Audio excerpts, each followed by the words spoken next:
तो hello everyone, कैसे हो आप सब लोग। दोस्तों आज एक बात आप लोगों से शेयर करना है क्योंकि आपके एग्ज़ाम बहुत जल्दी पास में आ चुके हैं और आपको पता है यार आपके लिए लाइफ में कितना इम्पोर्टेंट है एग्ज़ाम। लेकिन जब एग्ज़ाम चलते हैं उस समय में कुछ ना कुछ स्ट्रगल शायद आप फेस कर रहे होगे। किसी का फैमिली इशू हो सकता है, किसी का कोई पर्सनल इशू हो सकता है, किसी का हेल्थ का इशू हो सकता है, मतलब कुछ भी प्रॉब्लम हो सकता है। और जिसके वजह से आपको लगेगा एक मोमेंट पे कि मैं गिव अप कर दूं और मैंने एग्ज़ाम नहीं देने चाहिए। और मैं ये क्यों बोल रहा हूँ, ये मेरे दिमाग में थॉट क्यों आया, इसके पीछे का एक कारण देता हूँ। मॉर्निंग में मैं ऐसे ही अपनी रिकॉर्डिंग चल रही थी, सीएमए फाइनल वगैरह की question practice batch and all. उस समय में एक मैसेज आता है मुझे स्टूडेंट का जो अपने से पढ़े हुए हैं। तो उन्होंने मैसेज किया, hello sir, good morning sir, आपसे बात करनी है, कुछ पर्सनल केस है और आप कब फ्री होगे उस टाइम कॉल करूँगा, please help sir, it's serious and urgent. मतलब वो बच्चा भी देखेगा, उसको भी पता है ये बात जो मैं कर रहा हूँ। जब मैंने इससे बात किया तो इसने एक बात मुझे बताई कि इसके साथ में क्या हुआ। इसका बोलना था कि सर मेरे पापा का ऑटो है, मतलब auto is a asset for us, वो हमारी प्रॉपर्टी है और मेरे पिताजी जो है वो ऑटो चलाते हैं। कल क्या हुआ, एक ट्रक जा रहा था, ट्रक के साथ में ईटिका बाजू से जा रही थी और बस जा रही थी। तो यहाँ पर ट्रक जो है वो गिर गया, ईटिका साइड में, और इसके चलते जो पीछे से बस आ रही थी बस साइड में हो गई। और वहाँ पर मेरे पिताजी का ऑटो खड़ा था। मेरे पिताजी को ये सब दृश्य दिखा बोले, और मेरे पिताजी ऐसे तैसे करके ऑटो से बाहर निकले और वो बस उनके ऑटो पे गिर गई। तो उसने मुझे बोला, मतलब उसका था कि इंश्योरेंस क्लेम कौन किस पे केस कर सकता है, कौन नहीं कर सकता है, these are few question he has. तो मैंने उसको एक क्वेश्चन पूछा, भाई माइंडसेट ख़राब हो चुका होगा ना पूरा। तो वाज लाइक कि हाँ सर, ऐसा लग रहा है कि एग्ज़ाम ही नहीं दूँ। मतलब परेशान हो गए बोले इन चीज़ को, मतलब पिताजी बच गए बहुत बड़ी बात है बोले, ऑटो तो पूरा गया बोले काम में से। और एक मोमेंट ऐसा आता है कि लगता है यार एग्ज़ाम ही नहीं दूँ, इतना डिस्टर्ब हो गया बोला। मैंने बोला एक बात समझ में आ रही है, अब एग्ज़ाम देना है। क्यों? क्योंकि यार अब पापा का रिटायरमेंट का टाइम हो चुका है। अब एग्ज़ाम देना इसलिए इम्पोर्टेंट है।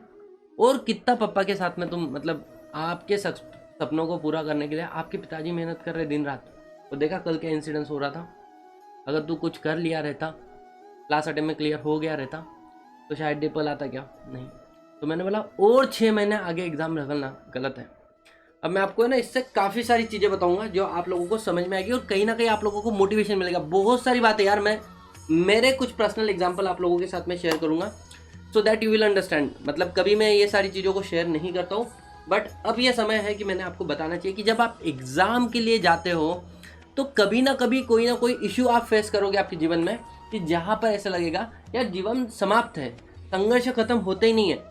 करण सर एक लाइन बहुत अच्छी बोलते हैं अपने की जब तक जीवन है तब तक संघर्ष है ना, आयुष्य म्हणजे चालत राहायचं, ऐसा उनका मराठी का लाइन है। जिंदगी बोला तो चलते रहने का, you can not stop somewhere. तो मैंने आपको मेरी कहानी बतानी सबसे पहले। मैं है ना अकोला में एग्ज़ाम सेंटर सिलेक्ट किया था और दिवाली का समय था, मैं घर पे गया।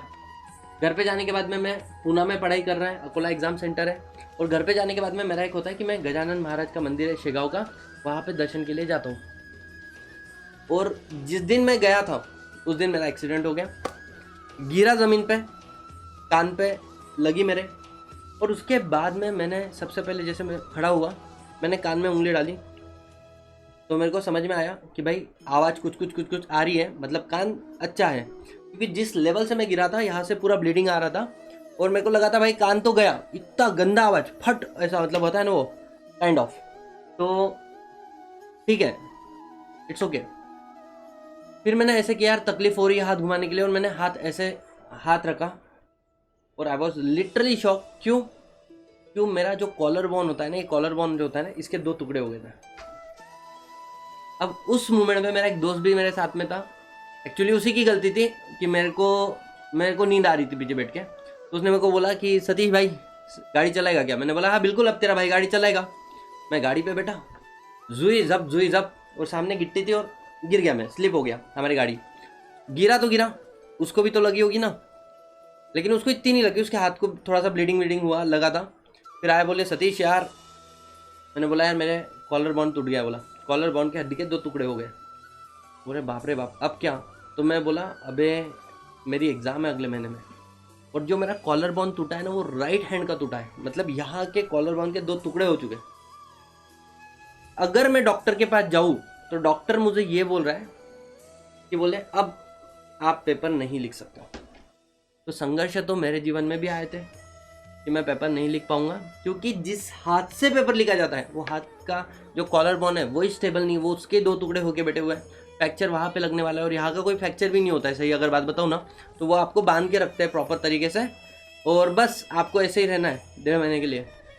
मैंने बोला सर कुछ भी हो जाए मैं पेपर तो लिखने वाला हूँ सर, मतलब बहुत मेहनत की। बोला मतलब आप दुनिया कहानी सुनेंगे कि हाथ टूटने के बाद भी मैं पास हुआ।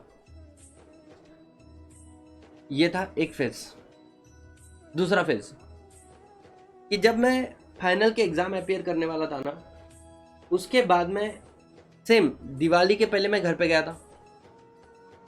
उस समय में मुझे पता चलता है कि हमारे घर में जो मेरे जीजाजी है और उनको कुछ बीमारी है, और डॉक्टर ने ये बोल दिया है कि शायद इनके हाथ में ज़्यादा समय भी नहीं है। अब तुम जब ये सुनते हो ना, और ये बात तुम्हारे घर वालों को बहुत पहले से पता थी, उन्होंने आपको ये बात इसलिए नहीं बताई क्योंकि कहीं ना कहीं घर वालों को ये लगता है यार बच्चा पढ़ाई कर रहा है उसको क्यों बताऊँ मैं। तो तुम लोगों को लग रहा होगा तुमको तुम्हारे जीवन में कितने संघर्ष पता चल रहे हैं, कितने सारे ऐसे संघर्ष है जो तुम्हारे घर वालों ने तुमसे रोक के रखे हुए हैं, कितनी सारी ऐसी तकलीफें हैं जो वो फेस कर रहे हैं लेकिन तुमको नहीं बताया है। और मुझे जैसे ये बात पता चला, मतलब मैं टूट गया था। बोला यार कैसे जिया जी के साथ में ऐसे कैसे हो सकता है? अभी अभी तो शादी हुई है जिया जी की, और जस्ट रिसेंटली उनको बच्ची हुई है छोटी सी, है ना, उनके साथ में कैसे हो सकता है? और उसके बाद में जब मैं पूना में आया, मैंने पढ़ना शुरू किया, और वहाँ से फिर मुझे उनके हेल्थ के अपडेट आते थे कि भाई उनकी हेल्थ बहुत ही ख़राब हो गई है सही नहीं है। तो कितनी बार ऐसा होता था कि मैं पेपर लिख रहा हूँ, मतलब पढ़ाई कर रहा हूँ, और मुझे अपडेट मिलता है उनकी हेल्थ, तो मैं बाहर जा रहा हूँ और मैं एक साइड में बैठ के मैं रो रहा हूँ। लेकिन जब मैं मेरे जिया जी को मिलने के लिए गया था ना, उस समय में उन्होंने एक बात बोली थी, सतीश यार अच्छे से पढ़ना, बोले घर वालों के बहुत सारे सपने हैं बोले तेरे साथ में। वो एक फेज था यार, मेरे को वो वर्ड आज भी उनके याद है ना। संघर्ष तब भी थे, नहीं तो ऐसा नहीं था। फाउंडेशन लेवल की बात कर रहा हूँ यार, फाउंडेशन में गया था। मेरे पिताजी मतलब बहुत बहुत बहुत ज़बरदस्त इंसान अपने जीवन में। उनके साथ में ऐसा सीन हुआ मेरा कि मई का महीना, बस यही मई का महीना ही है, 27 तारीख की बात है 2012 की, कि वो पानी पी रहे थे। मैंने बोला पापा एक सेकंड, मैंने पानी लिया, मैंने उनको पिलाया। जब मैंने उनको पानी पिलाया ना, तो उनकी आंखों में आंसू आ गए थे। उन्होंने हाथ मेरे सर के ऊपर से घुमाया था, ही स्टार्टेड क्राइंग, रोना शुरू कर दिए थे। तो मैंने मेरे पापा को बोला पापा देखो आपको कुछ होने वाला नहीं, उनको भी मतलब कुछ बीमारी थी। मैंने बोला आपको कुछ नहीं होने वाला है, अगर आपको कुछ होना होता तो आपको तब हो गया रहता जब मैं 4th स्टैंडर्ड में था। आपको ये बीमारी तब भी हुई थी जब मैं 4th स्टैंडर्ड में था, याद है ना। अगर तब आप छोड़ के चल जाते तो आज हम कहाँ पे रहते हैं हमको भी नहीं पता। और मैंने CS में एडमिशन ले लिया था उनके सामने। मैंने बोला अब जब तक मैं CS नहीं बनूंगा ना पापा, आपको कुछ नहीं होने वाला है। 28 फरवरी की बात है, वो 28-29 फरवरी की जो भी तारीख रहेगा, 1 जून मैं क्लास में बैठा हूँ मेरे CS फाउंडेशन के, एंड एक इंट्यूशन है कि यार अच्छा नहीं लग रहा है।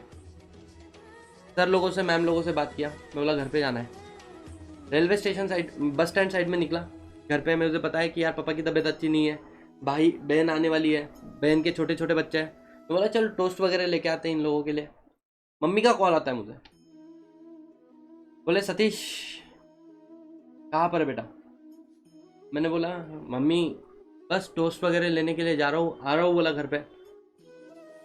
बोले बेटा घर पे आ जाना। मैंने बोला मम्मी क्या हुआ? पापा की तबीयत अच्छी नहीं, बोले घर पे आ जा। मैं बोला आ रहा हूँ, सच्ची बता क्या हुआ।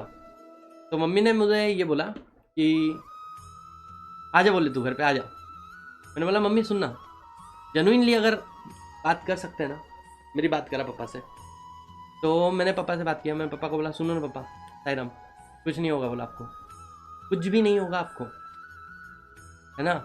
तो साईराम बोला पापा ने मन के मन में, मुझे नहीं पता, मम्मी ने बाद में मैं जब घर पे आया था, ही वॉज नो मोर, मम्मी ने मेरे को बोला था कि जब तूने बात किया था ना, बोले उस समय में ही वॉज देयर, ठीक है।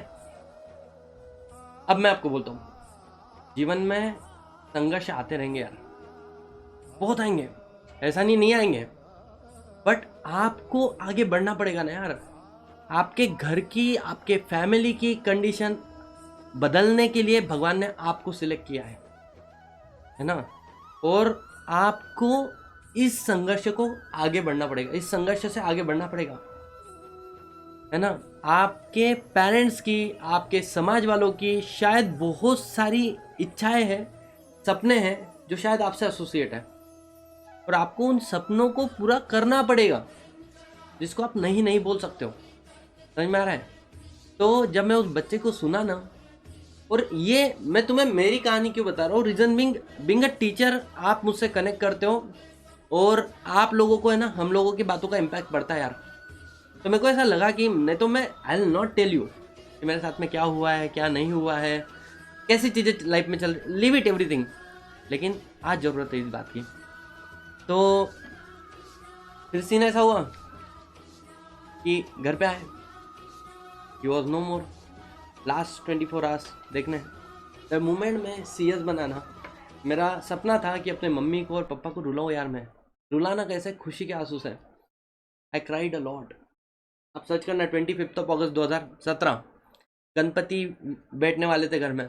मम्मी ने बोला गणपति बिठा ले, फिर दर्शन ले ले, या पहले रिजल्ट देख लेते फिर गणपति बिठाएंगे। मैं बोला नहीं मम्मी, प्रोफेशनल एग्जाम का रिजल्ट है, पॉजिटिव नहीं आया तो नाराज रहूंगा, गणपति की पूजा में मन नहीं लगेगा, बेटर है पहले पूजा कर लेते, गणपति विसर्जन अपने स्थापना कर लेते, उसके बाद में हम लोग क्या कर लेंगे, उसके बाद में देख लेंगे। बोला रिजल्ट क्लियर हुआ, मैं मेरे पापा के फोटो के सामने जाके आई क्राइड अ लॉट। तब मम्मी ने बोला था, बोले बेटा क्यों रो रहा है। मैंने बोला मम्मी सपना था पापा को भी रुलाना यार, मैं बोला था उनको जब तक मेरे को सीरियस नहीं बनता ना आपको कुछ नहीं होता है।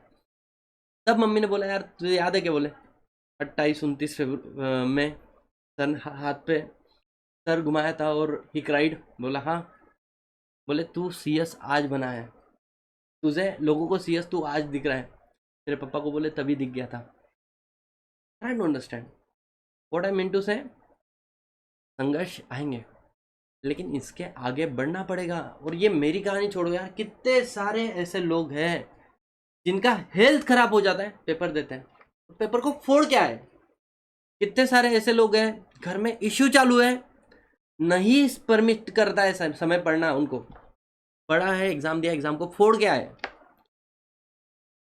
तो ये करने से, देखो मैं एक लास्ट बात बोलूंगा कि कुछ करना है ना आपको, नहीं करने के 10,000 बहाने हो सकते हैं, करने का एक रीजन काफी है, एक रीजन काफी है। कोशिश करो, कर दो यार, कर दो, हम आपके साथ में हैं, ठीक है। I wish you all the very best, है ना। सॉरी भी बोलूँगा कि पहली बार मैं मेरे इमोशन को शायद कंट्रोल नहीं कर पाया हूँ। इसके पहले भी हुआ है लाइव क्लासेस में, कभी ऐसा बताता हूँ, कभी बच्चों को मोटिवेट करता हूँ, बट मुझे नहीं लगा था कि आज भी ऐसा सीन आएगा कि मेरा इमोशन, मतलब लगता है यार कंट्रोल हो जाएगा, नहीं होता है। करो, तुमसे होगा, मैं हूँ साथ में, पूरा टीम है हमारा आपके साथ में, और देखते हैं यार कैसे नहीं होगा। तू मेहनत तो कर, सब होगा, सब होगा।